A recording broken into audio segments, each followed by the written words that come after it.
Well, hello, everybody, and welcome to Dealer Impossible 22, the Ghost Inventory Protocol, streaming right here on Inspire Plus, the industry's first and only streaming platform consisting of 100% original content made for you in the automotive retail industry. I really appreciate you making the choice to join us here today. I know you have a lot of streaming options, so choosing Inspire Plus really means a lot to all of us here. Hey, my name is Jason Stum. I'm the Director of Marketing Strategy with Dealer Inspire. And for those of you who might be meeting us for just the first or second time, we are Dealer Inspired, 600 plus passionate employees on a mission to future-proof dealerships with one connected platform that sells and services more vehicles more efficiently. And today we are going to go on a mission to help you set up your dealership for the long-term success in a world of uncertainty. And we're just going to get this thing going. So today I have the ultimate covert ops team lined up with me to help us out. First, we're going to be joined by Operative One, whose name has been redacted for some reason. Of course, we couldn't do this without Operative Two. Okay, seriously, this is what we're doing. We're not doing this. We're not doing this. Look, you know what? I don't want to be the guy who blows the cover for the team, but wouldn't be the first time. So let's actually meet the real people behind the mask here. Okay, this is so much better, and let's get them on the screen as well. So we'll try it again. Today I'm going to be joined by Brian Glowienke, Regional Strategy Director at Dealer Inspire. We also have Megan Miller, Director of Demand Generation for Cars Inc. And lastly, we have Joshua Patterson, Creative Director for Fuel IMV. Hey, everybody, turn those cameras on. Let me see those smiling faces. Hi, how you guys doing, Super Spies? Great. Are you ready? Of course. Of course.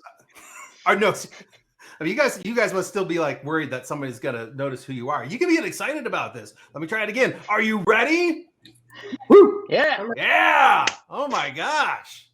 We gotta pick it up a little bit there. Gotta feel the energy. Okay. Before we get going, I have to ask, because I want to know, we're kind of like in this spyverse today. So, what is your favorite spy movie? Brian, go. I am a fan of the movie Spies Like Us.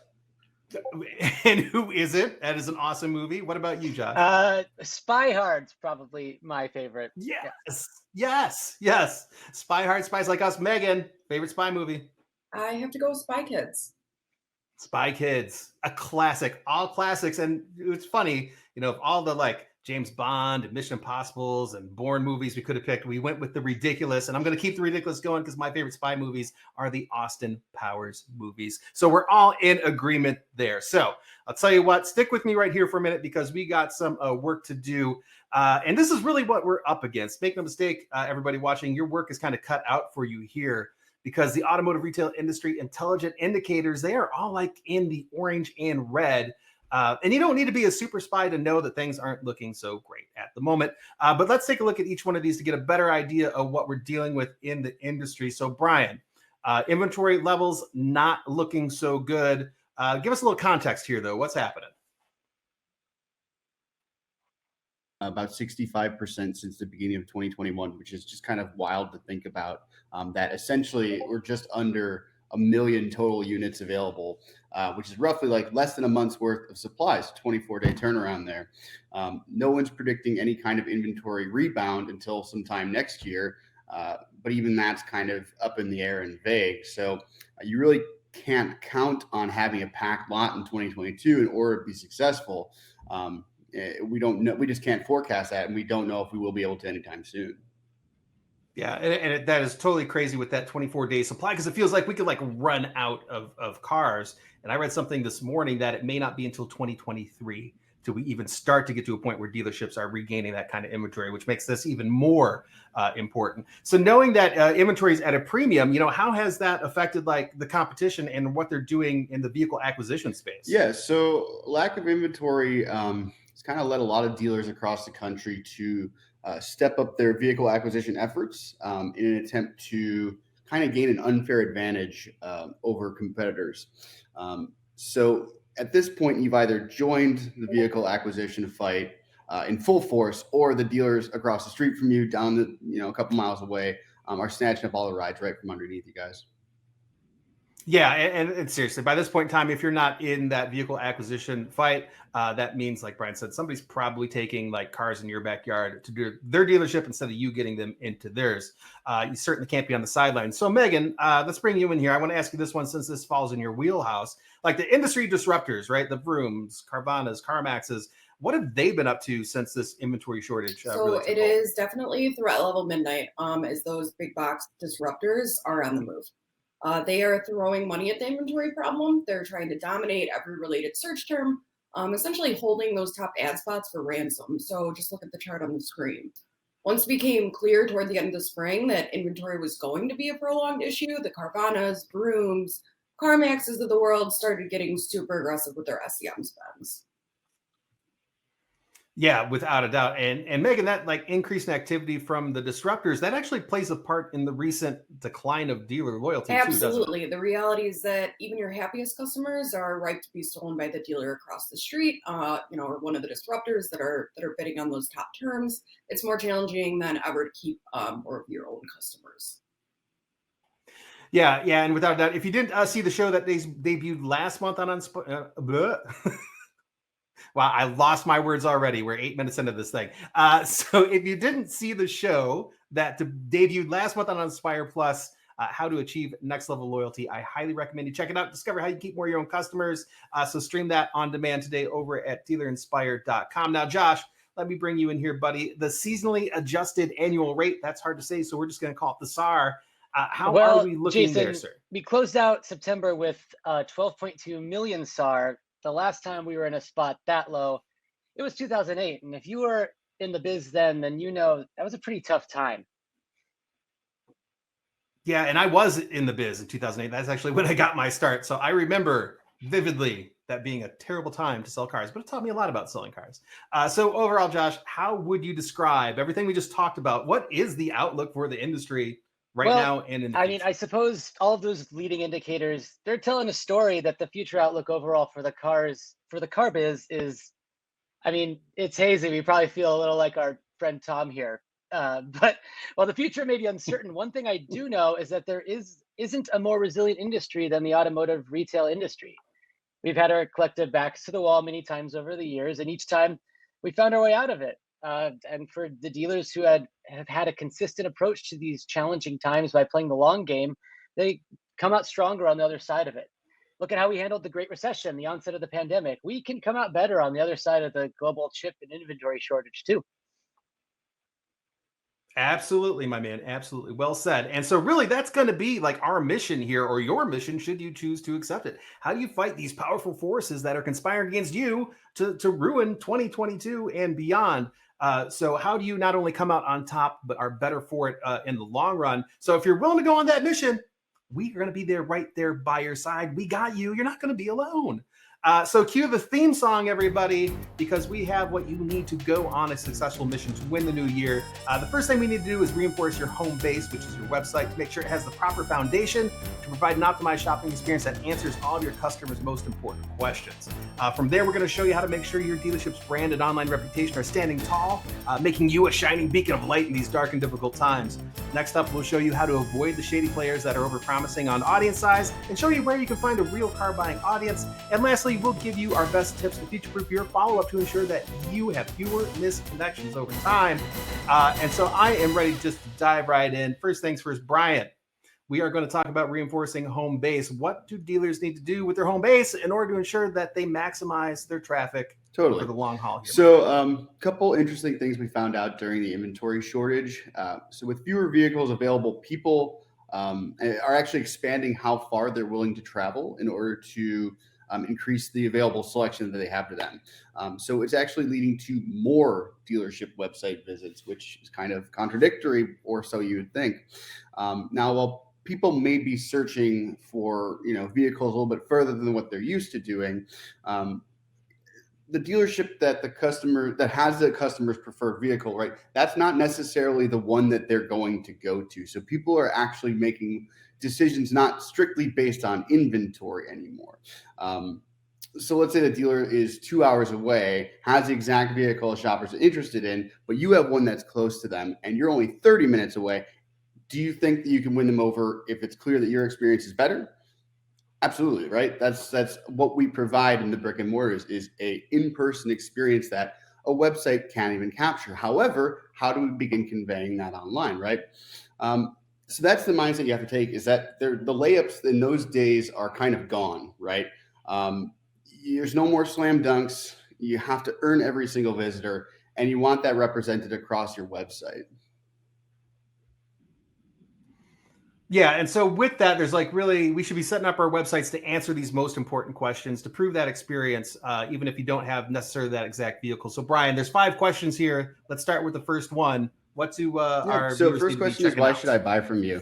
You really want to make sure your dealership's core values are fully reflected to help convince out of towners as well as local shoppers that your dealership is the one to do business with.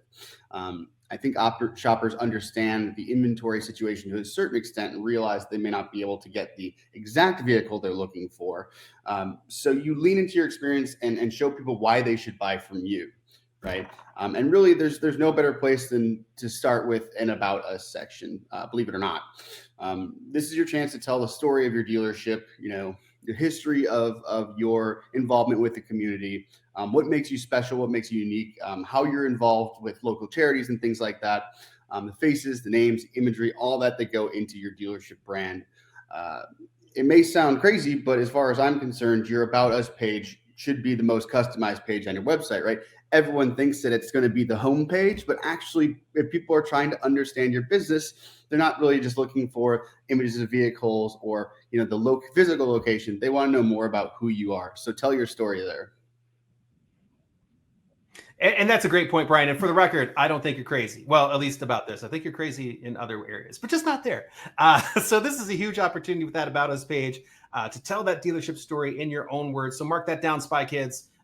Make sure you're looking at your About Us page and what can you do there to make it more appealing to anybody, whether they're local or from out of town, who are checking you out. So that is good stuff. What else can dealers do, Brian, to answer that? Why should I buy? So like I was saying, people are driving outside of their area and their normal DMA in order to find a better experience. So here's an opportunity to utilize the tools presented with you through Dealer Inspire organically. So for instance, the personalized messages on the homepage using the DI personalizer is a great way to influence visitors from maybe a couple towns over to take that extra drive with some sort of incentive. Hey, make the drive over from Aurora and we'll give you a $50 gas card for your trouble, or whatever the case might be, right? So specifically acknowledging that consumer who's a little bit further away, but maybe in an affluent area or a high populated area is going to do a lot. And then having that then link back to some inside pages such as the About Us page, right? Come see why we're worth taking the drive over is definitely beneficial. Yeah, and I love that tip, and it's just another creative use for Personalizer, right? With Personalizer, you've got hundreds of different combinations of these ingredients you can use to make personalized recipes. So using that to target those people who might be a little farther away is a big opportunity. So that's the first question. Why should I buy from you? Let's move on to the next question that a website needs to answer, Brian. What are we? What's the so? I mean, this here? one's pretty straightforward, but do you have the right vehicle? This is the question driving those out of town visits, right? So even though inventory may be low, you do want to ensure that you're maximizing each and every visit. And let's face it, you're going to have VRPs like this with just one or two, or maybe even no vehicles to choose from. I demo websites all day, every day, and clicking on maybe even a Civic or one of the most popular vehicles out there, you might wind up with a page that has no results. So the last thing you want to do is bring that experience to a halt, right? Because that is kind of the end of their journey there. People will bounce out of there. So what we can do here to prevent a premature exit is to take advantage of that VRP banner space, like what you can see right there at the top of that VRP. You have a couple different options on what happens when someone clicks on that banner. If you're handling your own chats, for instance, that banner could open up conversations, work with your team, figure out, if that vehicle is maybe in transit, or if you can get your hands on it from maybe another dealership, what their timeline is, and basically provide alternatives. So it's not just kind of a stutter stop when you hit that low inventory screen. Right. And I like that, using the conversations link there, because it's just like the online version of if somebody was in front of you and they're like, hey, do you have that Accord available? No, sit down. Let's find out exactly what we have coming in. you can do that using this banner that opens conversations. But you Yeah. mentioned there's something else you could do. Somewhere else you could take. Yeah, from so here. the What's vehicle that- what's that configurator like? tool, it allows you to actually build out the exact vehicle you're looking for. All that info comes to you, and now you can curate your own follow-up to list to keep folks in the loop as to when that vehicle will be inbound and actually be stocked in your inventory. So to me, it kind of reminds me of like Tesla, you know, how you can get like a notice like, oh, hey, my vehicle's going to be here in 3 weeks. You know, it's kind of interesting and can control the traffic that way. Yeah, and that's really cool. And the vehicle configurator is kind of a newer tool for us at Dealer Inspire. Brian, so if somebody's watching right now and they want to learn more about this and how they can get on their website, what Reach do they out do? How do they do to that? your performance manager or you know, your regional sales executive, or myself, your regional strategy director. Nice. There's plenty of people who will help you out if you're interested in that. Let's move on to question 3, which is Well, what, obviously, Brian? if you do have the vehicle, can the consumer afford it? We know 75% of people won't contact a vehicle if they can't figure out how to afford that vehicle. And we know very few consumers who are straight up paying cash for new cars. So add on top of that, today's consumers demand a experience that's easy and instant. We do have solutions there as well. Online Shopper allows visitors to control what not only what they're shopping for, but compare actual results against each other. So what is the difference of lease versus finance? What is the cost going to be if I, you know, have the vehicle for 60 months versus 72 months? Those kind of instantaneous offers allow consumers to get what they're looking for automatically. Yeah, and this is a big one, man. The world we're living in today, you really have to offer this. That old form-based submit and wait experience, it doesn't align with what consumers expect today.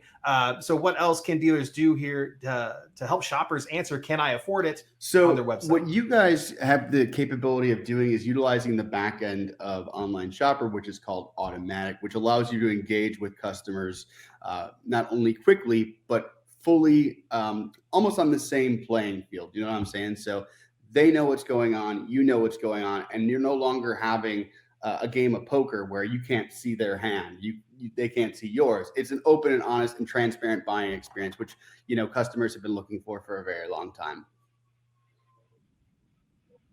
Yeah, and this is really, you know, a big thing. Try doing that with like a standard lead form. You just can't pull all those levers that you can pull within Automatic and collaborate on an actual deal together, even if you're not face to face. So we got a couple more questions here that websites have to answer. What is question number 4, Brian? And how do we answer it? Right. I think that's primarily what consumers are looking for anywhere they go. How easy is it to do that? Like one of the examples I like to use is being able to shop at a local grocery store online, pull up, pick up your groceries, and go home, right? And it's something that used to take an hour or an hour and a half now takes 20 minutes to get there and get back, right? So we want to kind of emulate in that certain way. So think of your website as an extension, obviously, of your dealership. So if your main CTA on your VDP is still get e-price, then there's a chance you're setting yourself up for a not so great experience. I mean, think about it. Demand is way outpacing supply. You don't need an economist to understand that you don't have to discount your prices when people are lined up to buy what you're selling.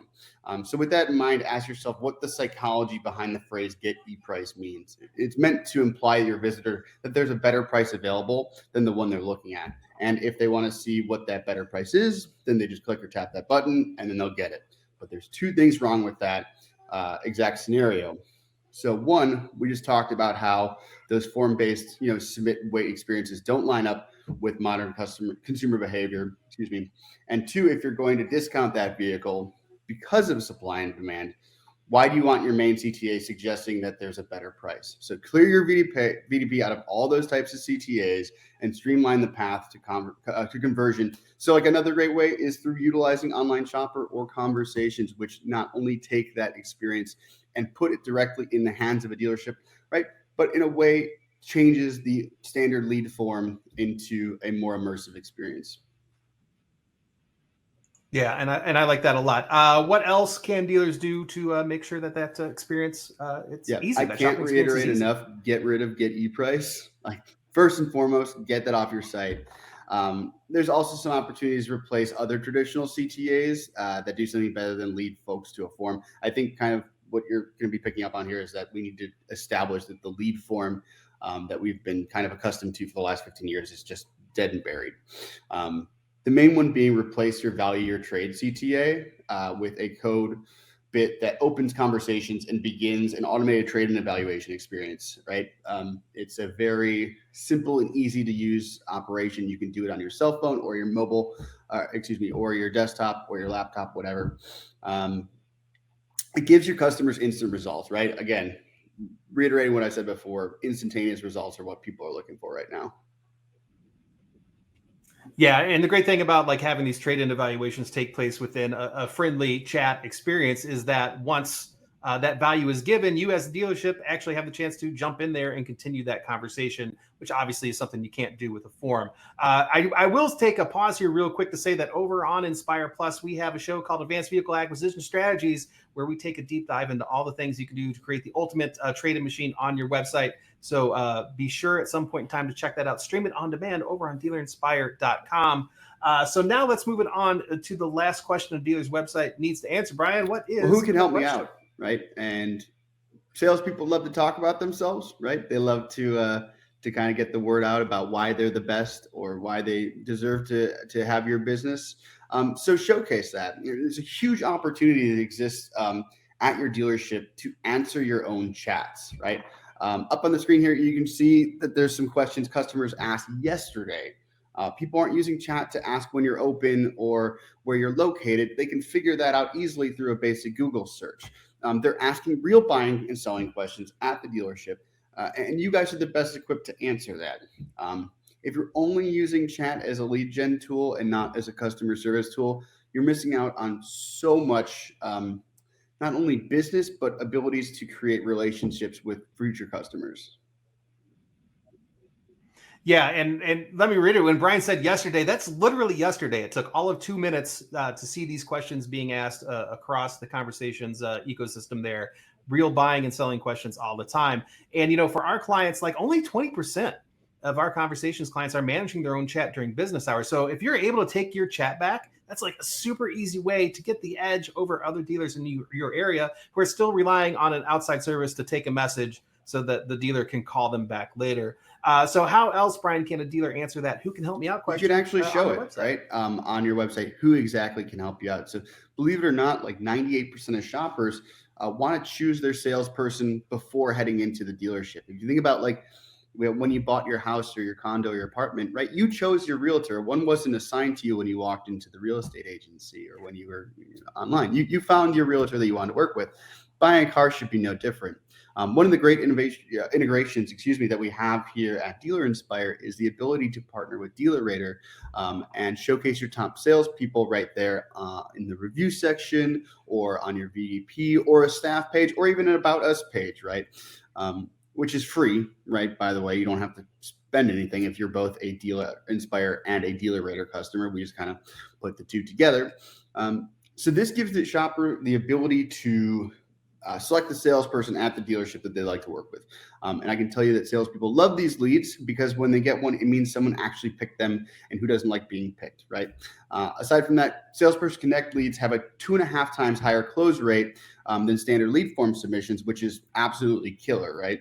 Not only is the customer more comfortable because they know exactly who they're going to work with, they've read their reviews and they know what to expect, but at the same time, the salesperson can be more prepared. So it's putting everything like on a completely level playing field. Just like I said before with the conversations references, everyone is kind of equal in this environment, and we can actually have a huge winning relationship. And it's a win-win for both the customer and the dealership. Yeah, definitely. That's something you want activated on your website, Salesperson Connect, powered by DealerRater. Well, Brian, you have certainly lived up to name of Brian the Super Spy, which you didn't know that was your name, but I just gave it to you, and you lived up to it. So thanks for being here to break down all the most important questions that a dealer's website should answer. You stay right there. Don't go anywhere. But we're going to keep this thing rolling. So with that, let's move on. Next up, we are going to talk to Josh Patterson, a creative producer with Fuel. I'm doing great, Jason. Josh, thank you. How are you, sir? I feel like you're coming out of deep cover on a mission. Yeah. I think you got something important going on there. Keep it quiet. Keep it quiet. No, I'm the worst. Don't tell me any secrets. So listen, before we dive in, do me a quick favor. Can you just like get everyone up to speed on what a creative producer like yourself Yes, I am a does? What creative kind of job is producer that? working mainly in the fuel in-market video world. I wear many hats, two really cool hats.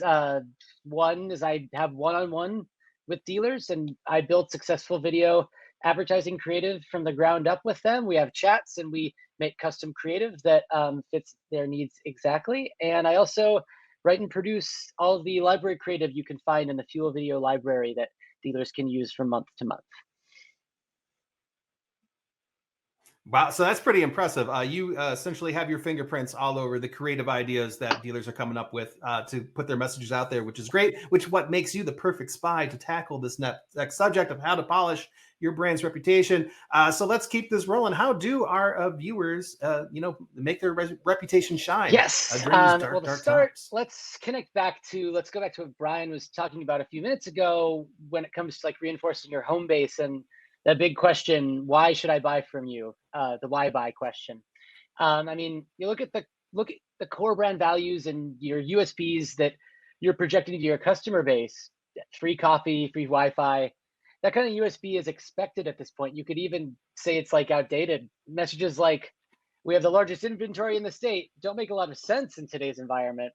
Plus, I mean, I'm coming from my angle, there's always been a compliance issue with those kind of claims as well. And sometimes we can't even run them. So if you find yourself in this spot or you need to rethink your USPs, let me help you out. Because there is a really easy way to discover what makes your dealership stand out from the crowd.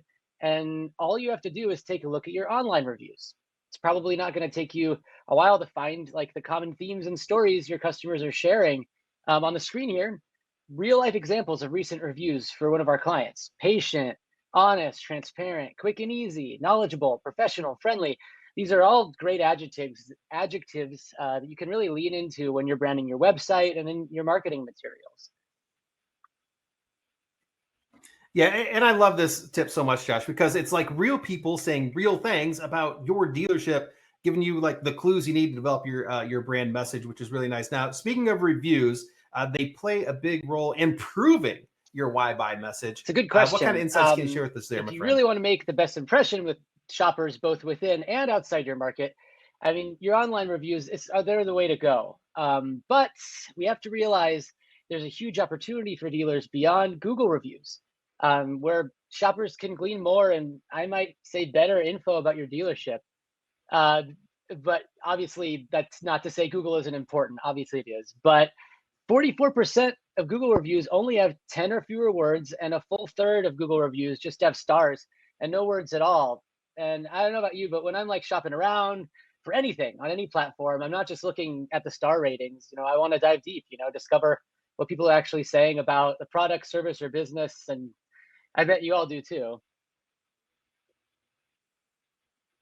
Yeah, and I'm not gonna lie. Sometimes I get way too deep into the review rabbit hole before pulling the trigger on like mundane things, like all natural toothpaste. They're called Bits, by the way, and they changed my life. Check it out. They're not sponsoring the show. But to your point, we're doing this because we want to see like the real experiences that people's had with that company and with that business, not just a star Yeah, number like that like you any said, kind of shoppers context, aren't just right? looking at the star rating. They want to dive in, learn about the toothpaste, read the reviews. They're checking to see how fresh those reviews are, because 86% of people say that reviews older than 3 months just are not helpful. So relying on the fact that your dealership has 2,500 reviews is not as helpful as the 100 or so that have came in like the last 3 months or something. And the other thing, consumers are definitely interested in how your business responds to those reviews, both positive and negative. 71% of people say they're more likely to use a business if they have responded to their own reviews. Look, if almost half the time a shopper is reading your Google reviews, they're getting 10 words or less, and they're not interested in reviews that take place more than 3 months ago, and you're not responding to your reviews, I mean, is Google really the best place for your brand to shine? Yeah, that's definitely a quandary, right? Because Google is the elephant in the room. But if you only focus your review gen efforts to Google, then I'm guessing you're going to expose yourself to potentially bad things Exactly. And elsewhere when on the you internet, think right? about where you want your reviews, think about this. there are two types of people. This is like another concept to really wrap your head around. There are two types of people who will review a business without you prompting them to. Those who are ecstatic, they're happy, you've exceeded every single expectation they had, and they want to yell those praises from the mountaintop. And then there are those who've had the opposite experience and feel it's their duty to warn other potential shoppers about the perceived perils of doing business with you. And see, the problem here is that while the super happy customer is awesome, they will leave you a review all on their own, but they're probably only going to leave you that review once. Maybe Google, maybe somewhere else, but the not so happy customer, they're going to hit every platform and copy paste that terrible review everywhere. So if you're only driving review traffic to Google and you don't have any protection in place on the other review platforms, that's what we're seeing here. This is a real dealer whose name has been redacted. When you look at their Google star rating, it's all good. 1,500 plus reviews, 4.2 star rating. But when you look at the review presence on the other major review platforms, it's the opposite story. And that's a problem. Yeah, that's a big problem, Josh. So in my experience, the best way to handle negative reviews, besides addressing them head on and responding to them, is to bury them in a good way with fresh, positive, real reviews. But when you have something like this, I mean, what's the solution to this? There's a way to How does cover this dealer all the fix bases. that? Use Review Builder, which is another awesome tool from DealerRater. It syncs with your DMS and sends your recent sales and service customers a text or an email asking them to leave a review for your dealership. At the same time, Review Builder syncs with your review platforms to analyze which ones need reviews the most in that very moment. Then your customer will be encouraged to leave their review on whichever platform needs it the most. I mean, of course, they can still choose to leave their review on another platform based on their personal preference, but you're still setting each customer up with the preferred outlet for the review based on real-time data, which is really awesome. Yeah, and that's honestly a great way to ensure that you are covering all your bases and you don't end up with a messy looking Yeah, SERP like the and one it's we were also just probably looking at. even covering a base you weren't even thinking about, Jason, and that's Bing. If you didn't, Bing. If you didn't know, Bing pulls in business reviews from their business's Facebook page. And because Review Builder offers up your Facebook page as one of the places your customers can leave their review, that directly helps your review presence on Bing at the same time. All the Google reviews in the world don't mean a thing for the millions of searches taking place on Bing each and every day. Yeah, and that's right. Say what you want about Bing, right? It's easy to think that, hey, Google has like the huge market share and there's not a lot happening about Bing. But when I think about Bing, I think about my mom, which is weird, but work with me here because she's a perfect example, right? She's got a Windows machine sitting on her desk. She doesn't know what a Chrome is. She doesn't know what a Firefox is. She uses her default web browser, which is Microsoft Edge, or actually, she still might have Windows 7 on her computer. So it's probably an old, outdated, insecure version of Internet Explorer. But the point being, Bing is the default search engine. So like the stat says here on the screen, there's a third of all PC searches take place on Bing. And my mom still buys cars and she still uses search to look for where she's going to buy them from. So when we ignore that presence, when we're like, I don't need to pay attention to that, you just got to remember, there's a huge opportunity on Bing if you're not there.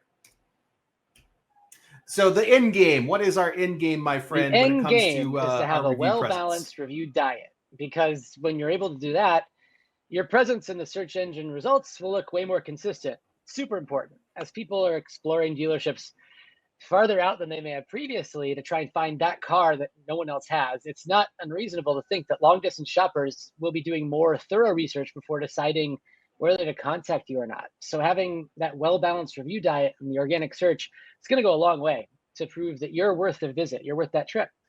If you're only focused on Google, bad things can happen. Yeah, and that. No, it's fine. Yes, I'm sorry for cutting you off there. I was just getting excited because I know we're about to transition to something that you're super passionate about, and I was getting excited for you. So I really wanted you to spend some time here and talk about how dealers can find their voice and define their brand. What tips can we bring to the viewing audience today that will help make their brand more memorable? Pulling from my experience as a creative producer working with dealers all the time and seeing what works. First step, showcase your stars. Take these reviews, put everything we're talking about to the test today, get an authentic why buy straight from the customer's mouth. it's true because they decided to come and tell you. And if you can make that the why buy, you're already starting a great relationship with a new potential customer because they're hearing it basically word of mouth and you're handing it to them. And there's no better way to have an authentic why buy, not just, we're the best in town. It's we're the best in town because we did this for this person. So yeah, that would. Right. Yeah, and it means so Mhm. much. It means so much more when somebody else says Mhm. it as opposed to you saying it about yourself, right? And reviews are that like mechanism that transfer the trust from a happy customer to a new customer that you're going to have a chance to make happy. So I really like that, just leaning into reviews and working them into your creative messaging. What is another way to make those So messages next step, memorable? introduce the team. Create a personal relationship with the staff and a potential customer, like right off the bat. They've seen the review. They saw how great Jose was at doing his thing, at selling his car. Now you show them Jose. Now they are starting to get this one-to-one relationship. They know who they want to go to. And they saw them on the website. They saw them on the video. They see them in the store. It's like you're already like starting this buying process right off the bat. And yeah, I know. I Yeah, was and just it's gonna almost. say, and Go ahead. it's it breaks down the barriers between the buyer and you, and it's just going to make your store seem so much more friendly to come to, and they're going to be so much more ready to approach your place if they know who they're dealing with, and smiling face is a great way to start that. Yeah, and I was just gonna say it goes back to what Brian was talking about with like Salesperson Connect, right? On your website. Now you're seeing the actual people who work at the store in the video spots as well. And I don't know about y'all, but whenever I see somebody on TV, I don't care if it's a small business or not. When I see them in real life, it's Totally, like, oh my God, you're totally. famous because I saw you in a video, right? And you can make your team famous, and your team will love that Oh if yeah, they're a oh yeah. part We of that creative when we too. I can bet, work with right? people directly and get them in videos, get them in pictures, get them on the website. They love it. Salespeople wanna they're hams. They love the spotlight. So um and yeah, so to close the circle here, make it feel close to home. These your potential customers have been driving past your store every day. They live in your neighborhood, and now you show them the place. They see the location. They know where it is. It's part of their neighborhood. It's local. It's part of their community. They see the salesperson. They know that salesperson from the review, and in turn, they know what your dealership can do. You close the circle, and like you just mentioned, the conversations app, they've hopefully been talking to Jose. So this whole through line, it's like a pipeline, direct pipeline to them buying a car. And you can do that right off the bat. As soon as they go on the website, you start this process. Yeah, and that's really how you do it for the long haul, right? So these can be evergreen campaigns that you can just run and run and run, build up those impressions. And we're going to talk in a minute about how you can actually get them in front of in-market shoppers too. But just in terms of the general creative, Josh, that was awesome. And those are great tips. Hopefully everyone is taking a lot away from that so they can start to thinking about how they're going to get their message out there. So let's do this. It is time to keep Of this course. thing moving. Josh, thank you for bringing the expertise. Hang out with us here for the rest of the show. Now we're going to bring on Megan Miller, Director of Demand Generation for Cars Inc. Hi, Megan. Hi. Thank you for waiting I'm patiently good. so I'm long. I'm thrilled to be awesome. here. How are you? All right. So let's talk about audiences and how to find the real ones. This to me feels like super spy level, high level spy level here. So Yeah, what are we up so part against? of What are we playing the looking at? long game with your marketing is understanding which audiences hold the most value and which ones might sound a bit too good to be true. So the most valuable audiences are going to be the first party audiences that consist of people are in market for a car. The least valuable audiences are going to be the ones that kind of maybe look like they could be in market for a car, but you're not really sure. Okay, I think I'm following you here, but can you give me an example of what that kind of maybe might For be looking sure. for a These car are audience looks audiences like? that come from data brokers and aggregators. So you can tell these audiences aren't all they're cracked up to be when they say they have data on a huge in market audience. Look at this one. This is real.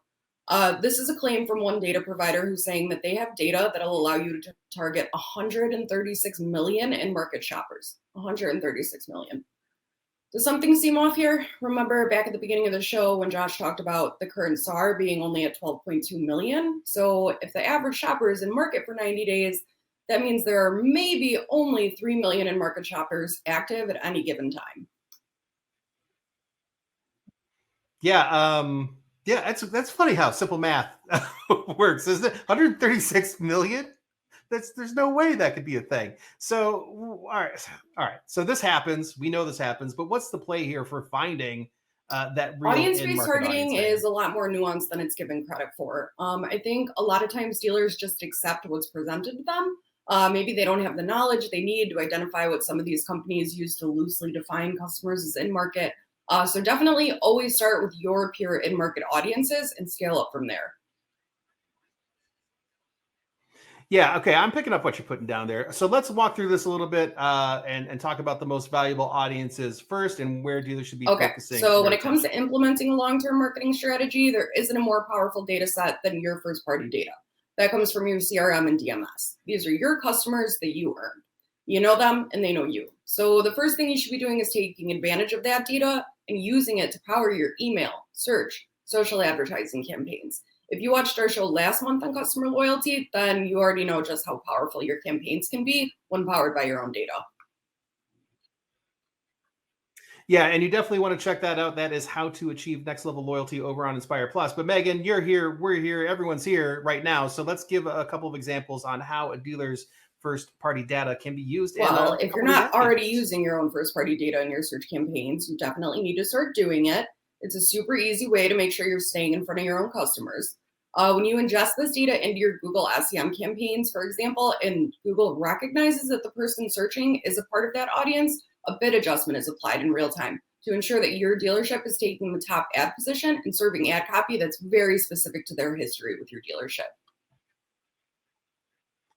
Yeah, and this is really one of my favorite things to do with that CRM and DMS data. It allows you to stay in front of your customers, and, even if they turn to search, but weren't necessarily thinking to look you up to solve whatever problem they're having at the moment. So you can still be there and be like, hey, remember us? You're our customer.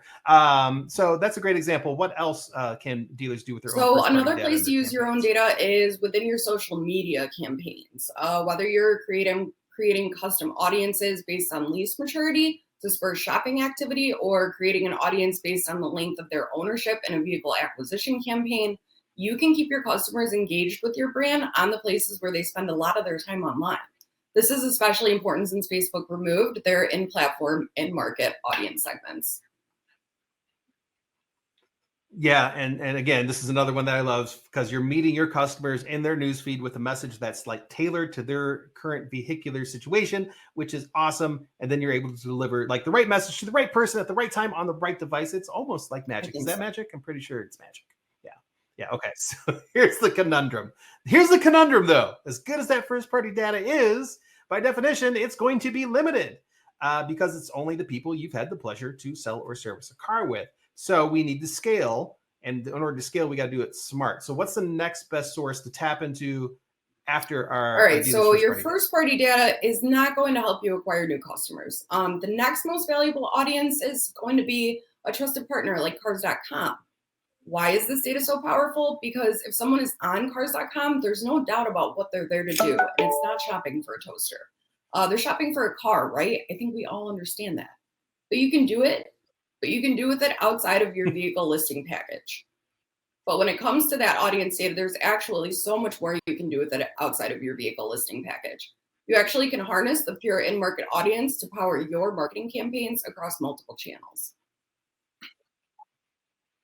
Right, and this is really cool. So Megan, let's slow walk through a couple examples here to make sure everyone's picking up what you're putting down. I really got to stop saying that. I've said that like 3 times already, but we're just going to Going run with back it. to the SEM side of things, there have been some industry reports out there lately that maybe too many dealers are misspending their budget because their ad campaigns aren't necessarily optimized to meet the desired outcome of generating a sales op. So one way you can really ensure that you're meeting the right person in the search results is to inject the cars.com pure in-market audience data into your Google campaigns, which can help yield a 35% higher click-through rate and a 60% lower cost per lead than any other in-market search audience. And again, these are local shoppers too. So having that cars.com audience as a part of your ad campaigns can really bring more efficiencies to your budget.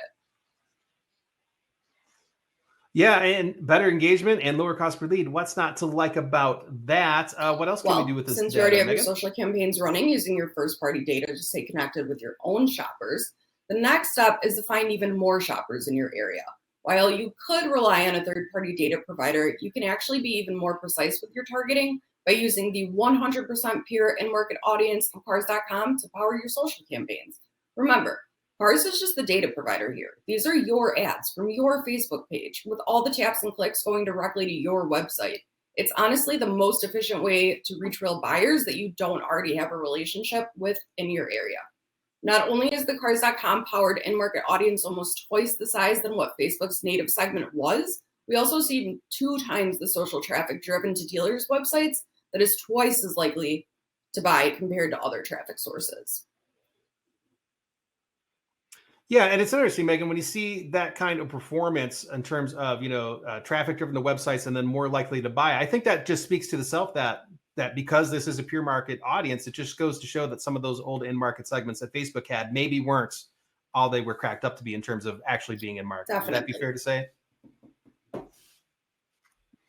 All right, so let's keep it rolling. What else can we do, and how else can we use this audience to do Display like really cool advertising. things? Think about standard display ads that put your message in front of people who are maybe in market for a car on websites that have nothing to do with cars, right? You're getting an impression. Maybe it was served to a person who was actually on your website at some point. That's not to say that's a bad thing, but if someone's on eBay trying to find antique carnival glass for their collection, your dealership's display ad is probably not enough to switch that customer over to car shopping mode. You can actually get way better results when your display ads reach serious and market shoppers while they're shopping for a car. Makes sense, right? So this is something that is exclusive to dealer inspired clients, and you have the opportunity to run your display ads directly on Cars.com. So you're serving your most important messages to local shoppers who we know are shopping for a car in that moment. And when a shopper engages with your display ad, they're being taken to your website. Yeah, and that's really why I love this so much, because you're able to take like this high funnel shopper that's on Cars.com, and then you can put your most important message in front of that shopper, and once they engage with that display ad, now they're on your website in a very low funnel experience, where you have the ability to answer all the questions on your website, just like Brian was talking about earlier. So that's very cool. After that, what comes next in terms of going from our CRM and DMS data, scaling up to using a pure in-market audience from Cars.com? Then where do we go from all there? of that is done, that's where native segments from advertising platforms come into play. This is also the place where a lot of dealers actually start their strategy.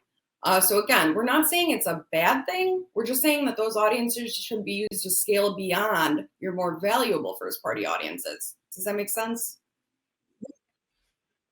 Yeah, that makes perfect sense. And that kind of leads us up to something straight out of like an action spy thriller, doesn't it? Because I don't know what you all have been hearing, but what I've been hearing is that we're going to talk about next. It's been called the ultimate solution, which I don't know.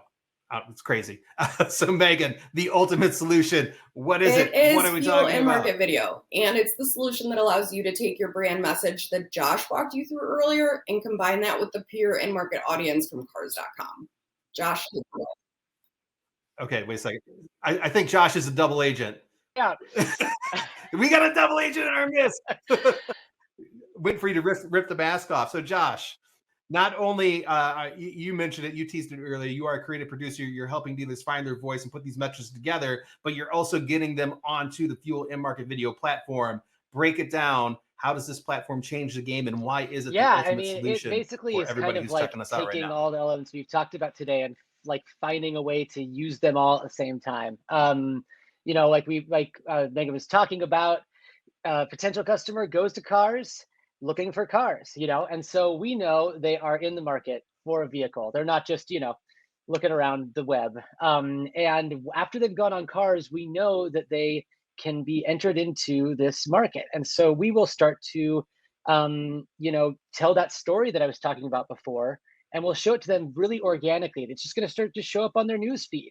This story, the reviews we're talking about, we show your staff, we show the store. Like we can start to create this this relationship with them. I guess organic is a great word we like to use because it feels so natural. It just starts to become part of their experience online. And before you know it, they're coming to your store and they're getting a car. Yeah. Which is awesome. And the Fuel in-market video platform has like a couple killer and very unique features behind it. One is what Josh was just talking about. It's powered by Cars.com pure in-market data. The second thing is, I guess there's three. So the second thing is that you're going to be able to reach those shoppers across platforms and devices to serve those messages Josh was just talking about. And the third most important thing is that there is exclusivity baked into this. Fuel only allows one dealer per zip code, and you can claim as many zip codes as you want.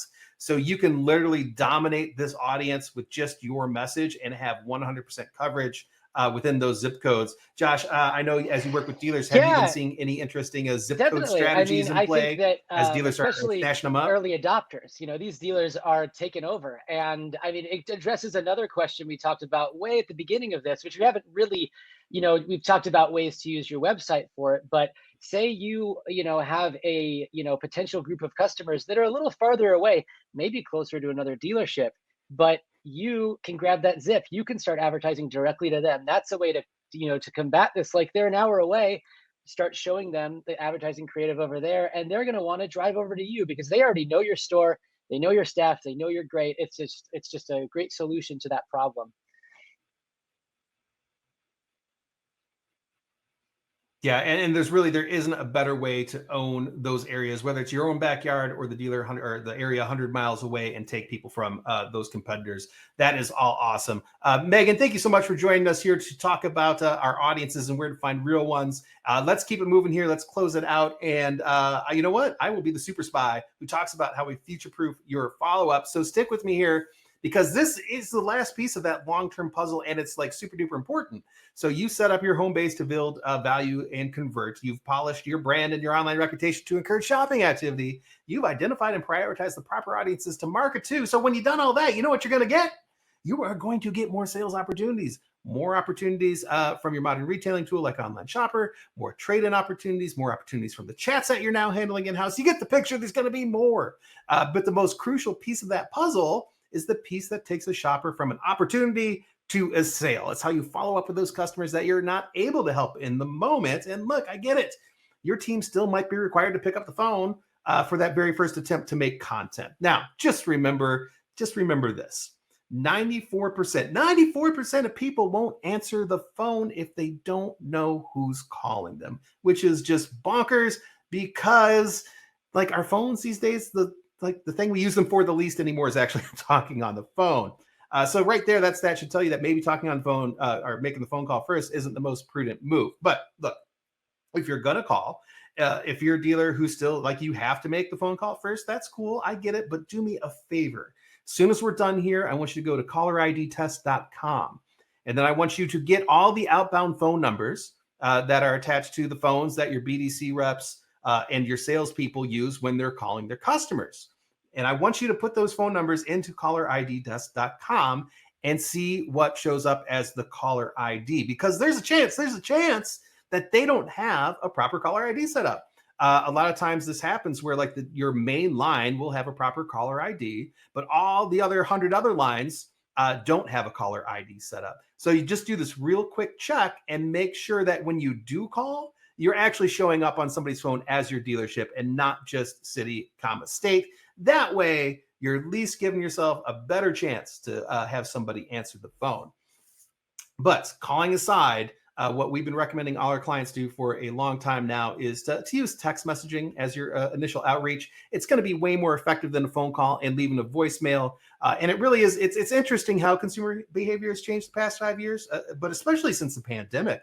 It's like 5 years ago, if a business texted a customer without permission, it might lead to this like kind of awkward thing, because I don't know about y'all, but for me, like 5 years ago, if somebody I didn't know that wasn't a friend or a family member texted me, it'd be like, hey, you're invading my personal space. How dare you? But ever since, as we gotten more used to having the conversations on our phone, we've been opening up and being more receptive to having conversations with businesses, to the point now where today, 74% of consumers are actually saying they want to receive more text messages from businesses. So that means they are open to it. They are welcoming it. And it is now the point where it's the preferred method of contact is to chat via text or via messaging. So that is a good thing. That should give you the encouragement you need. Now, If you haven't fully committed to text outreach yet, but you are a Conversations customer, then you are already good to go, because Conversations has built-in SMX texting capabilities right within it. So you don't need to make any additional investment in any kind of technology